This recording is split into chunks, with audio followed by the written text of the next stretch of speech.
राधे राधे। भक्त दामोदर और उसकी आदर्श पत्नी। दामोदर कांची नगर में रहते थे। जाति के ब्राह्मण थे। इनकी कोई संतान नहीं थी। घर में केवल एकमात्र ब्राह्मणी थी। भीख ही इनकी जीविका थी।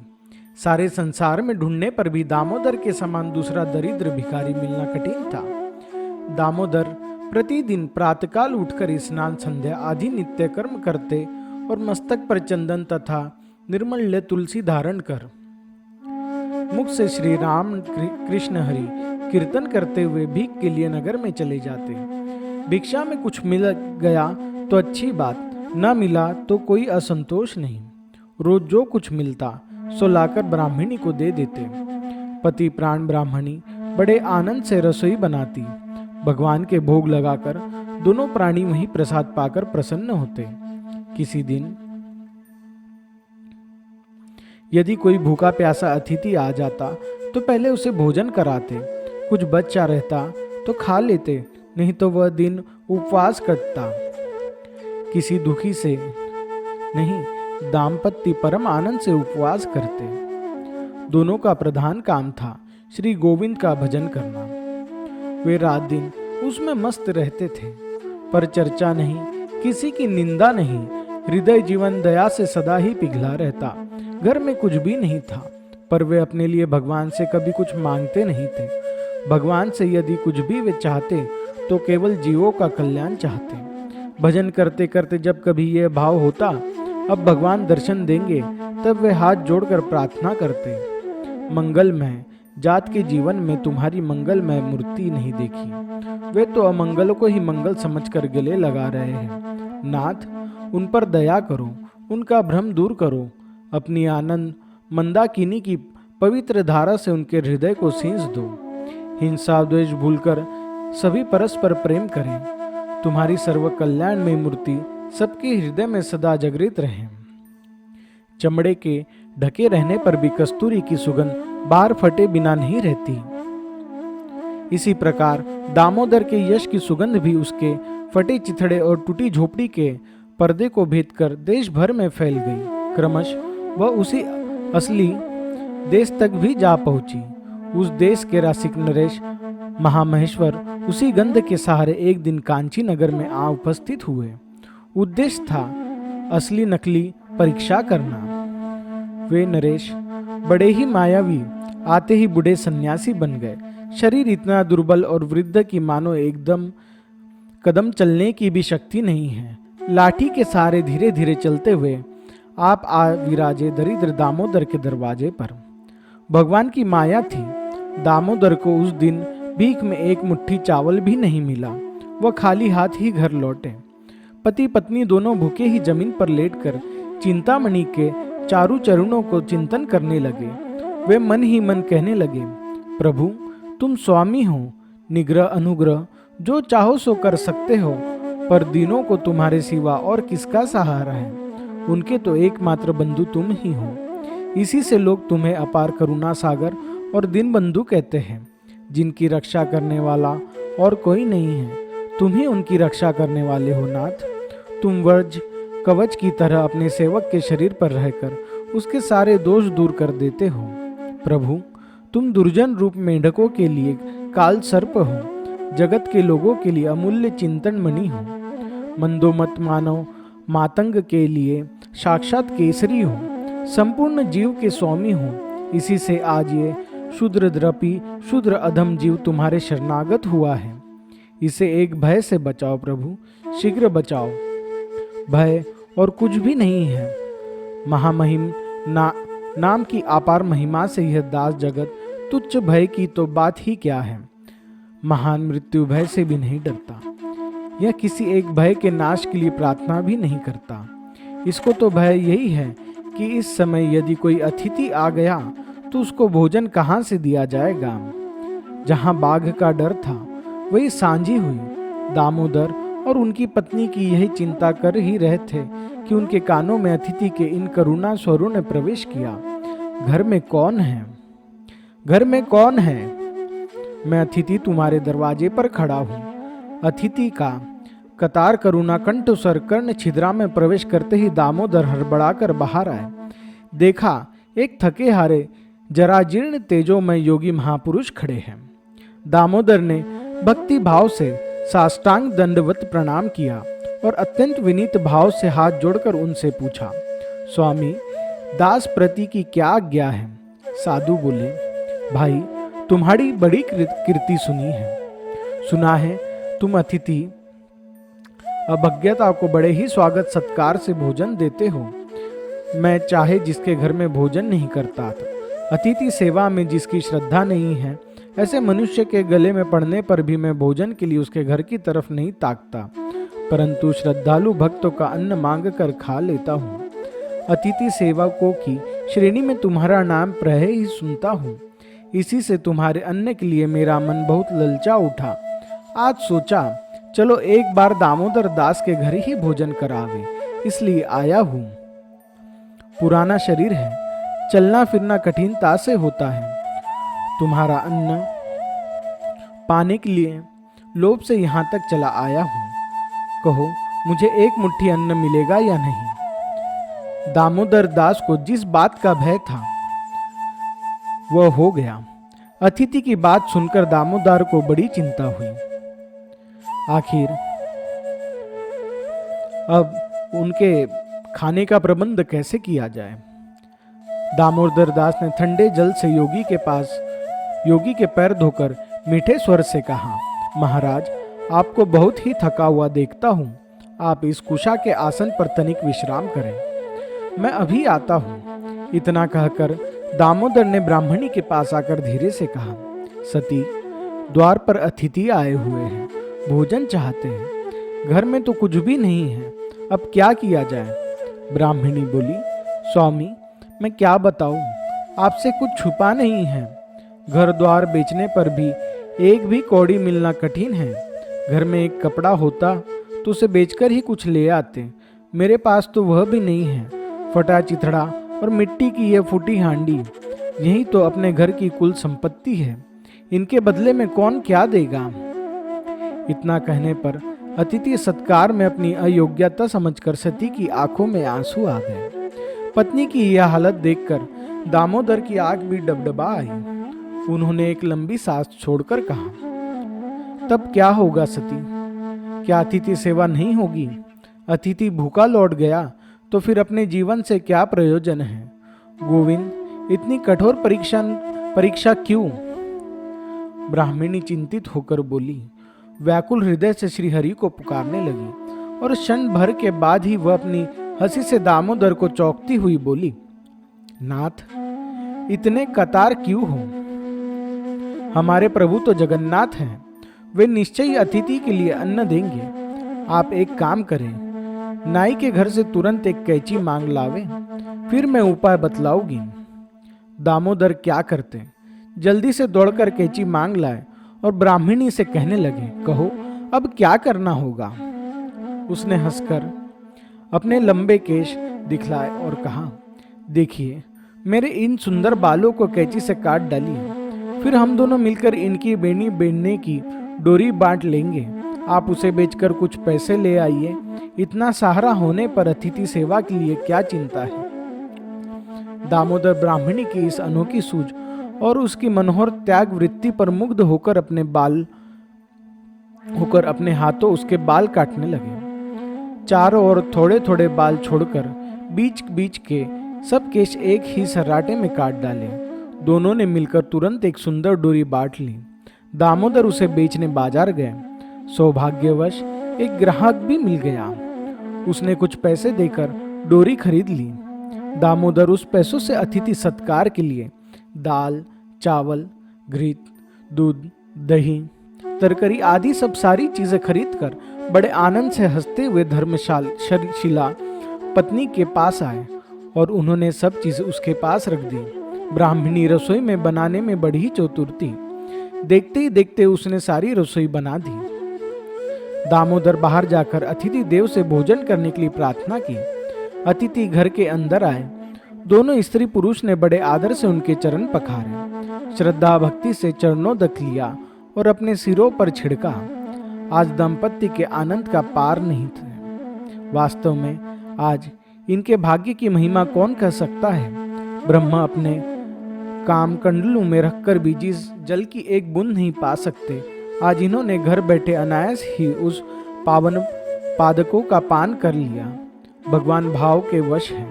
जहाँ भाव कमल खिलता है वही वे मधुलोभी मधुर की भांति आ उपस्थित होते हैं, परंतु भावहीन मनुष्य किसी तरह भी उनसे भेंट नहीं कर सकता।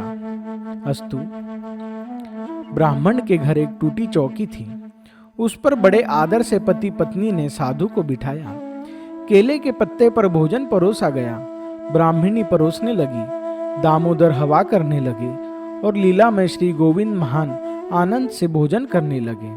साधु बहुत बूढ़े हैं, अधिक नहीं खा सकेंगे, यह सोचकर ब्राह्मणी ने थोड़ा ही सामान परोसा था, पर वह माया वृद्ध हरि तुरंत ही सब सामान चट कर गए और बोले, बड़ी अच्छी रसोई बनी है, कुछ और हो तो और दो। आज भोजन करने में बड़ा ही तृप्ति हो रही है। ब्राह्मणी ने जो कुछ बचा रहा था तुरंत लाकर उनके पत्तल में परोस दिया। अंतर्यामी जान गए कि इनको खाने को और कुछ भी नहीं है, इसलिए पोंछ पोंछ कर सब कुछ खा गए। फिर हाथ मुंह धोकर आराम से बैठे। पान चबाते हुए सोचने लगे, आहो, इनका जीवन धन्य है। घर में कुछ भी नहीं, सामान एक फटा चिथड़ा और फूटी हंडी मात्र है, पर अतिथि सेवा में इनका कितना अपूर्ण अनुराग है। मुझको सब कुछ खिलाकर दोनों भूखे रह गए, परंतु इनके चेहरे पर कहीं जरा सी भी असंतोष नहीं है। जिस सिर के बाल के लिए स्त्रियां न मालूम क्या क्या करती है, आज अतिथि सेवा के लिए उन बालों को कटवाने में ब्राह्मणी ने तनिक भी आसक्ति दिखाने नहीं है। इनकी समता जगत में किसी से भी नहीं हो सकती है। भाव के भूखे भक्त प्रिय माधव प्रिय भक्त के प्रेम भाव में डूबकर न मालूम क्या क्या सोचने लगे। कुछ देर बाद दामोदर दास को अपने पास बुलाकर बोले, भक्त, तुम लोगों की सेवा से मुझे बड़ा ही संतुष्ट हुआ है। भक्त, देखते ही अब रात हो गई है, वृद्ध शरीर है, मालूम होता है आज इस रात के समय में चल नहीं सकूंगा। रात यही बिताकर सुबह जाऊंगा। मेरे भोजन के लिए अधिक सामान इकट्ठा करने की आवश्यकता नहीं है, एक हंडिया चावल से ही काम चल जाएगा। दामोदर ने जो आज्ञा कहकर पत्नी के पास जाकर चिंताग्रस्त मन से कहा, सती, अतिथि में आज चलने की ताकत नहीं है, वे रात को यही रहेंगे। अब भोजन के लिए क्या उपाय किया जाए। पतिव्रता ब्राह्मणी को तो उपाय का पता था। उसने हंसते हुए कहा, इस बात की क्या चिंता है, इन बचे हुए बालों को काट डालिए, अभी डोरी बांट लेंगे। आप उसे बेचकर सामान ले आइए, इतना घबराते क्यों हैं? पत्नी की बात सुनकर दामोदर का हृदय भर आया। उन्होंने सिर के सारे केश काट डाले। दोनों ने उसी समय डोरी बट ली। पहले की भांति उसे बेचकर ब्राह्मण सामान ले आए। ब्राह्मणी प्रफुल्लित चित्त से रसोई बनाने लगी। ब्राह्मणी ने केश रहित सिर को एक चिथड़ा लपेटकर ढक लिया। पुण्यवती सती के इस अद्भुत त्याग से अतिथि सेवा संपन्न हुई जानकर तो दामोदर को बड़ा आनंद है, पर जब ब्राह्मणी के सर की ओर दृष्टि जाती है तब उनके लिए आंसू रोकना कठिन हो जाता। रसोई बनी, अतिथि जिमने बैठे। थोड़ा सा और कहते कहते उन्होंने सारा सामान फिर चट कर डाला। एक चींटी का काम चले इतना सा भी अन्न नहीं बचा। अतिथि ने हाथ मुंह धोया। दामोदर ने उनके सोने के लिए घास पत्तों का फटा टूटा आसन बिछा दिया। साधु उसी पर प्रसन्नता से सो गए।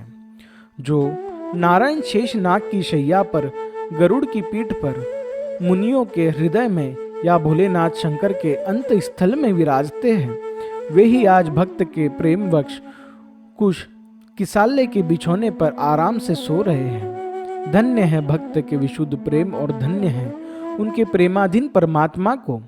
दामोदर धीरे धीरे चरण दबाने लगे और उनकी पत्नी साड़ी फटे आंचल से धीरे धीरे हवा करने लगी और भगवान प्रेम में आत्मस्मृत प्रभु वैकुंठ के सुख का अत्यंत तुच्छ समझकर मानो सुख की नींद लेने लगे। अतिथि को सोया हुआ देखकर ब्राह्मणी ने पति से कहा, आहू, साधु महाराज बहुत ही बूढ़े हैं, इस कमजोर शरीर से यह सुबह भी कैसे चल सकेंगे। कल सवेरे आप भीख के लिए शहर में जाइए। भाग्यवश जो कुछ भी मिल जाएगा उससे इनकी सेवा की जाएगी। हम लोग आज की तरह कल भी भूखे ही रह जाएंगे। जैसे ब्राह्मणी वैसे ही ब्राह्मण। उन्होंने कहा, हाँ हाँ ठीक है। जो जागृत, स्वप्न और सुषुप्ति तीनों से अतीत है, उनका सोना जागना कैसा। भगवान आंखें मूंद सब सुन रहे हैं। पति पत्नी की मधुर वाणी और उनका अतिथि वात्सल्य देखकर भगवान की आंखें डबडबाई। आहो, आंखों के एक कोने से करुणा की धारा भी बह चली। अब भगवान नहीं रह सके। तुरंत माया निंद्रा से ब्राह्मण दंपत्ति को सुलाकर आप उठ बैठे। देखा पत्नी पत्नी दोनों चरण में पड़े हैं। भगवान ने तुरंत पतिव्रता के मुंडित मस्तक पर हाथ रखा और उसे फिराते हुए वे बोले, पतिव्रता माता। इस माता शब्द में कितना मिठास है। जरा फिर तो कहूँ माता। माता, तेरा मस्तक कुंचित केशों से अभी पूर्ण हो जाए। माँ, तेरे समस्त शरीर नाना प्रकार के मणि रत्नों के आभूषणों से चमकने लगे। माता, तेरे समस्त अंग सौंदर्य सुषमा से भरे उठे। भगवान जो जो बोलते गए तो वैसा ही होता गया। भगवान उठ खड़े हुए, चारों ओर देखा, फिर करुणा भरे कंठ से कहने लगे, कुटिया तू राजमहल बन जा। तुरंत वैसा ही हो गया। प्रभु बोले, गृहद्वार तू धन रत्नों से भर जा। वह हो गया। अब भगवान के दोनों के मस्तक पर हाथ रखकर अमृत वर्षा करते हुए कहा, अरे तुम दोनों जब तक जियो सुख से जियो और जीवन पूरा होने पर सीधे वैकुंठ में चले जाओ। मैं तुम्हारा जीवन मरण तक साथी, सदा तुम्हारे साथ रहूंगा। धन्य है। भक्त को दुर्लभ आशीर्वाद देकर भगवान अंतर्धीन हो गए। सबेरा हुआ। ब्राह्मणी जागी। आँख खुलते ही आश्चर्य में डूब गई। सोचने लगी, अरे क्या मैं वही हूँ? मेरी साड़ी का फटा चिथड़ा कहाँ गया? वह बहुमूल्य वस्त्र कहाँ से आ गए? मेरे शरीर गहनों कैसे लद गए? वो सिर पर हाथ रखकर सोचने लगी। हाथों से केशों को स्पर्श होते ही ब्राह्मणी का आश्चर्य और भी बढ़ा गया। हे मुंडे, सिर में तो रात में इतने सुंदर बाल कैसे पैदा हो गए? अरे इस पुराने शरीर में इतना सौंदर्य कहाँ से आ गया? मैं स्वप्न तो नहीं देख रही हूँ। वह बूढ़ा साधु कहाँ गए? ब्राह्मणी घबराकर उठी। अब तो उसके आश्चर्य की कोई सीमा नहीं। ना वह झोपड़ी है, ना घास पत्तों का बिछोना है, ना फूटी हांडिया है और ना ही फटा चिथड़ा। ब्राह्मण भी सुदामा की तरह बकाकर कहने लगी, अहो इतना बड़ा महल, इतने बड़े बड़े कमरे, सभी मणि रत्न धन धान्य और गहने कपड़ों से भरे पूरे हैं। अरे स्वामी का भी तो रूप बदल गया है। ये कामदेव की छवि कैसे बन गए? क्या आश्चर्य है। ब्राह्मण ने व्यग्र होकर पल्ला खींचकर पति को जगाया और ऊंची आवाज से कहने लगी, नाथ देखिए तो सही, क्या आश्चर्य है। दामोदर आंख मलते हुए क्या क्या कहकर उठ बैठे और चारों ओर आश्चर्य से ताकने लगे। सती अब विलंब नहीं सह सकी। पति हाथ पकड़कर बाहर ले गई और बोली, नाथ ये सब पीछे देखिए। पहले चलकर अतिथि को तो ढूंढिए, वे कहाँ चले गए? वे साधारण साधु नहीं थे। दामोदर ने देखा, पहले कोई भी वस्तु नहीं है, सब कुछ बदल गया है। दुख दरिद्रा के भस्मस्तूप भेद को देव दुर्लभ ऐश्वर्य की शीतल प्रकाश की मनोहर किरणों चारों ओर छिटक रही है। ब्राह्मण आगे नहीं बढ़ सके। प्रेम मग्न अवस्था में वही खड़े रह गए। शरीर पुलकित हो गया, आंखों से अश्रुधारा बहने लगी। दामोदर गदगद स्वर से कहने लगे, प्रिय ठहरो, वह वृद्ध अतिथि कोई मनुष्य नहीं थे जिन्हें ढूंढने बाहर जाओ। वे जब दया करके दर्शन देना चाहते हैं तब अंदर ही उनसे भेंट हो जाती है। जब तक उनकी इच्छा नहीं होती तब तक बाहर भीतर चाहे जितना भी भटकाने पर भी उनका पता नहीं चलता। बताओ उस सनातन परम पुरुष को खोजने कहाँ जाए? वे सभी जगह हैं, नहीं तो कहीं भी नहीं। दर्शन देना चाहे तो वे यही दे सकते हैं, नहीं तो कहीं नहीं। क्या अब भी तुम उनके नहीं पहचान सकी जिनके नाम से पानी पर पत्थर तैर गए, जिनके चरण स्पर्श से पत्थर की अहिल्या सुंदर मुनि पत्नी बन गई, जिनके अंग स्पर्श से कुजबा परम रूपवती हो गई। उन भक्त भगवान के सिवा ऐसा काम कौन कर सकता है? अपने चेहरे की तरफ तो देखो, जो इस दृश्य का विश्व ब्रह्मांड का सृजन पालन और संहार करते हैं, वही पुराण पुरुष वृद्ध अतिथि रूप में तुम्हारे घर पवित्र करने पधारे थे। सती देवी, आओ आओ, हम उनकी शरण हो जाए, कतार स्वर से उन्हें क्षमा याचना करें। अरे, हमने तो उन्हें साधारण मनुष्य ही समझा था, न मालूम उनकी सेवा में कितनी त्रुटियां रह गई हैं। हाय, हमने हाथ लगा रत्न खो दिया। इतना कहकर वे दोनों स्तुति करने लगे। प्रभु, करुणा सिंधी, हमारे अपराध क्षमा करो, हमसे भूल हो गई है, परंतु तुम तो नाथ करुणा के अपार सागर हो। देव, तुम इस ब्रह्मांड के एकमात्र स्वामी हो, प्रत्येक जीव के हृदय में नित्य विहार करते हो, तुमसे कुछ भी तो छिपा नहीं है। इसी से प्रार्थना है, हे नाथ, हमारे अज्ञानकृत अपराध के लिए क्षमा करो। दामोदर दास और उनकी पत्नी ने प्रेमावेश में बहुत देर तक भगवान की स्तुति की। दोनों रोए, जमीन पर लौटे और बेसुध हो गए। अंत में चेतना होने पर महामहोत्सव की तैयारी करने लगे। उनका सारा जीवन भागवत सेवा और भागवत सेवक के भाव से ही भागवत रूप भक्तों की सेवा और गौरव ब्राह्मण तथा दीन दुखियों की सेवा में ही बीता।